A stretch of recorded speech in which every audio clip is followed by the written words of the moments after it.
Assalamualaikum warahmatullahi wabarakatuh. Kami dari kelompok 6 ingin mempresentasikan hasil diskusi kami, yaitu tentang jamur dan bakteri penyebab penyakit pada tanaman. Sebelumnya, perkenankan kami untuk memperkenalkan diri dahulu. Yang pertama, saya Dian Adenuga Pamungkas, NIM 217. Saya Lintang Milenia, NIM 224. Saya Muhammad Rizza Kurniawan, NIM 225. Saya Aulia Anjani, NIM 226. Saya Ahmad Aden Abdillah, NIM 227. Saya Arnia Nur Anggita, NIM 228.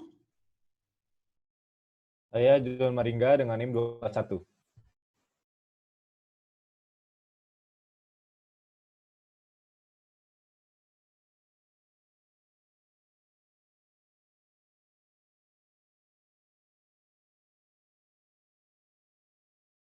Jadi penyakit tanaman bisa disebabkan karena adanya bakteri, jamur, dan juga virus.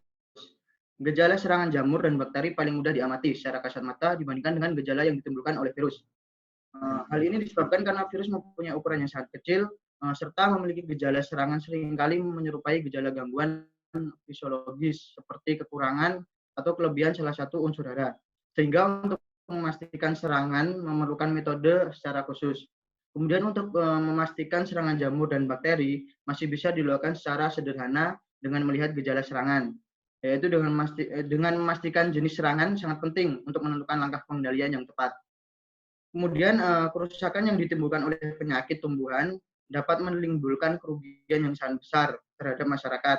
Kerusakan ini selain disebabkan oleh karena hilangnya hasil, juga dapat menimbulkan gangguan terhadap konsumen dengan adanya racun yang dihasilkan oleh jamur dalam hasil pertanian tersebut.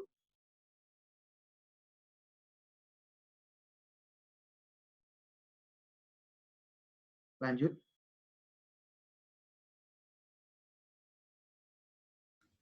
Jamur merupakan mikroorganisme yang mempunyai dinding sel. Umumnya tidak bergerak, tidak mempunyai klorofil, serta tidak mampu melakukan proses fotosintesis atau menghasilkan bahan organik dari karbon dioksida dan air. Nah, sifat hidup jamur itu dibagi menjadi 3. Yang pertama ada saprofit, yaitu hidup dari benda-benda atau bahan-bahan organik mati atau sebagai pengurai. Yang kedua ada parasit, hidup dengan menyerap bahan organik dari organisme yang masih hidup yang disebut inang. Dan yang ketiga ada simbion, yaitu jamur dapat bersimbiosis dengan organisme lain. Adapun kerugian akibat fungi.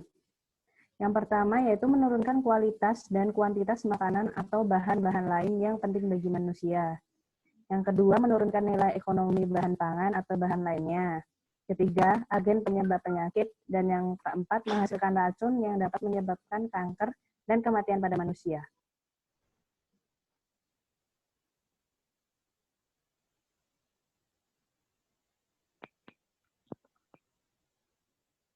Lanjut.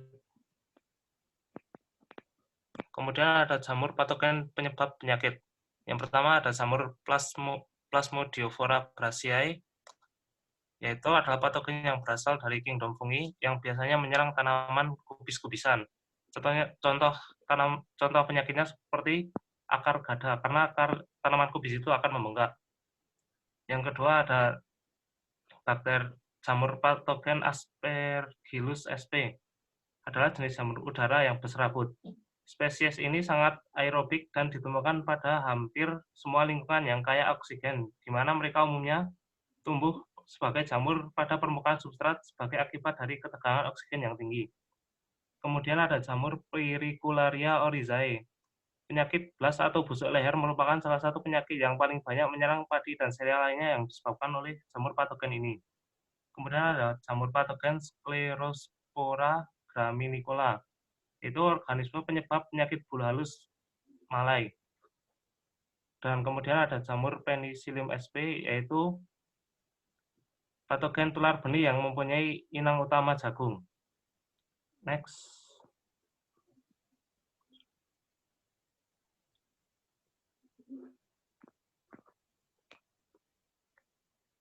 Kemudian ada gejala akibat terinfeksi virus.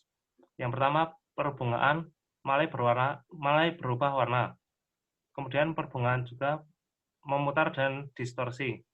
Kemudian daun terjadi proses nekrotik, warna normal, pertumbuhan jamur, dan daun menguning atau mati.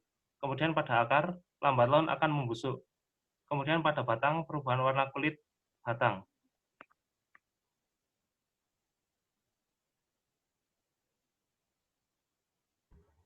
Selanjutnya, ada bakteri penyebab penyakit. Bakteri berasal dari kata Latin bacterium, yang artinya jamak.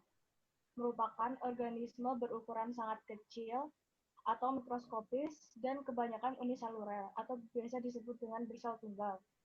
Struktur sel yang relatif sederhana tanpa nukleus atau inti sel. Memiliki sel yang lebih kompleks atau disebut eukariot. Next. Ada bakteri penyebab penyakit. Yang pertama, hawar daun tanaman padi. Penyakit ini disebabkan oleh bakteri yang bernama Xanthomonas oryzae. Gejala awal serangan penyakit berupa salah satu cuk layu dan diikuti dengan daun bagian bawah. Setelah terlihat gejala, lanjut dengan intensitas serangan di atas 50%. Tanaman akan mati dalam waktu 7 hari. Yang kedua ada hama nematoda pada tanaman. Bakteri nematoda Ragina Phalanchus coccopilus. Bakteri ini menyerang tanaman kelapa. Kerugian yang ditimbulkannya sangat nyata. Produksi yang diakibatkannya menjadi 50%. Serangan penyakit ini dimulai dengan gejala bercak kuning sampai putih. Berawal terbentuknya garis lebam berair pada bagian tepi helaian daun. Yang selanjutnya, penyakit busuk akar pada tanaman anggrek. Penyebabnya adalah bakteri Pseudomonas. Ia menyerang bagian akar tanaman anggrek, Grammatophyllum, sehingga mengakibatkan akar busuk. Yang selanjutnya ada penyakit layu pada cabai. Penyakit layu adalah Pseudomonas solanacearum yang serangannya ditandai dengan gejala layu pada tanaman cabai. Dan yang terakhir penyakit layu menyerang tanaman nilam penyebabnya bakteri Ralstonia solanacearum.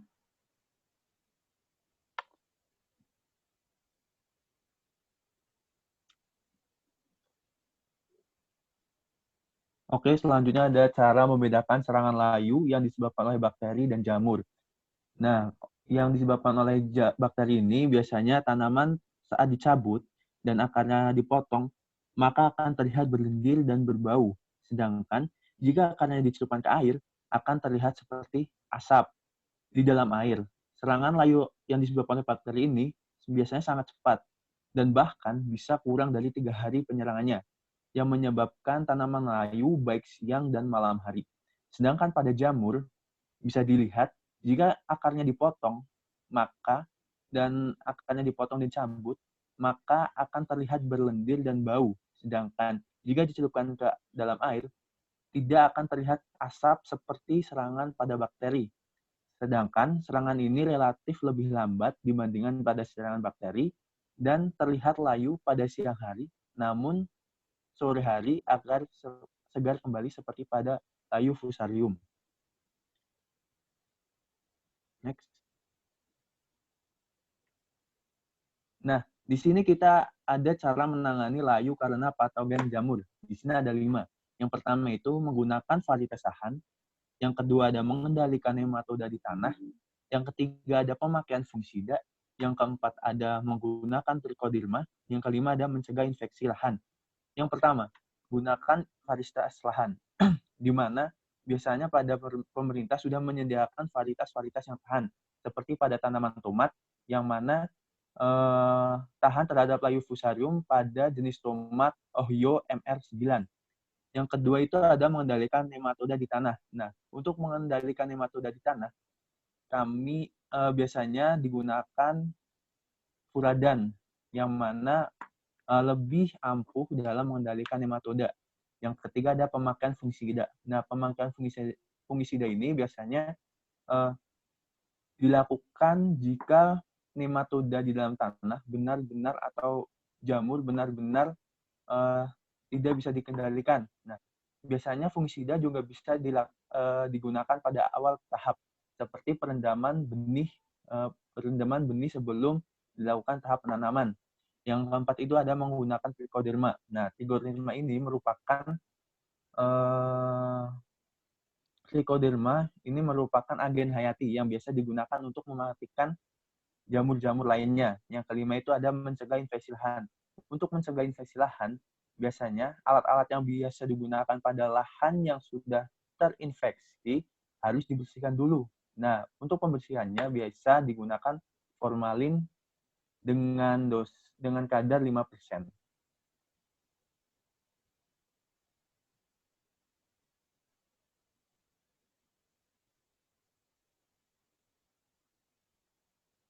Kemudian selanjutnya ada cara menangani layu karena patogen bakteri.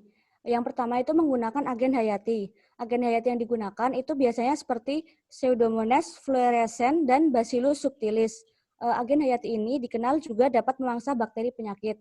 Yang kedua, dengan mencelupkan bibit dengan bakterisida. Mencelupkan bibit dengan bakterisida itu berbahan aktif agrimisin, akan mencegah tanaman terjangkit penyakit. Yang ketiga, menggunakan pupuk kandang yang telah difermentasi masak. Pupuk kandang yang belum masak bisa meningkatkan jumlah bakteri Pseudomonas solanacearum dengan meningkatkan suhu tanah akibat fermentasi yang belum selesai. Kemudian yang keempat, menggunakan pupuk urea secara bijaksana. Penggunaan pupuk urea ini apabila berlebihan akan membuat tanaman mudah terserang bakteri. Kemudian yang terakhir ada pengaturan irigasi yang baik. Jangan sampai lahan itu tergenang oleh air yang terlalu berlebihan karena bisa memudahkan bakteri berkembang biak dengan maksimal. Next.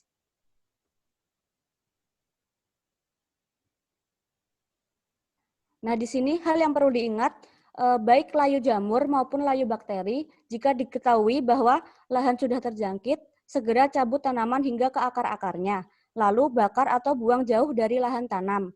Disarankan pula untuk melakukan pergiliran tanaman yang bukan inang jamur atau bakteri. Selain itu, juga disarankan untuk mengatur jarak tanam yang tidak terlalu dekat untuk menghindari penularan penyakit dari tanaman satu ke tanaman lainnya. Hindari pula perlakuan yang dapat melukai akar, seperti membuat lubang untuk pengocoran, penyiangan gulma dengan cangkul, dan lain sebagainya. Sebaiknya perempelan juga menggunakan alat yang sudah disterilkan dengan NaCl atau formalin terlebih dahulu. Next.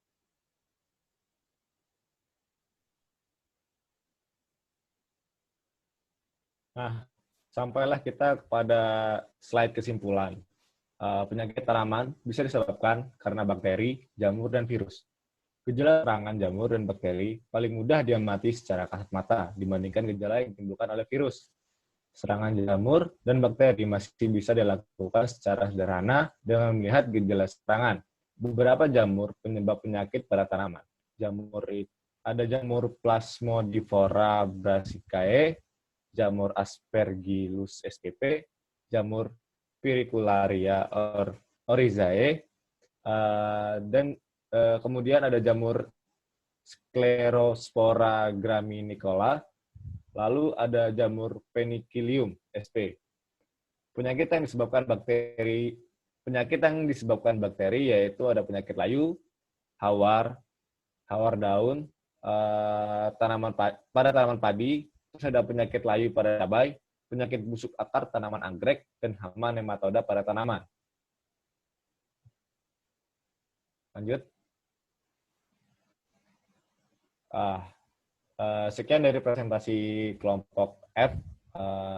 Jika teman-teman ingin menjawab, jika teman-teman ingin bertanya tentang presentasi kami, bisa langsung komen di bawah ya. Terima kasih.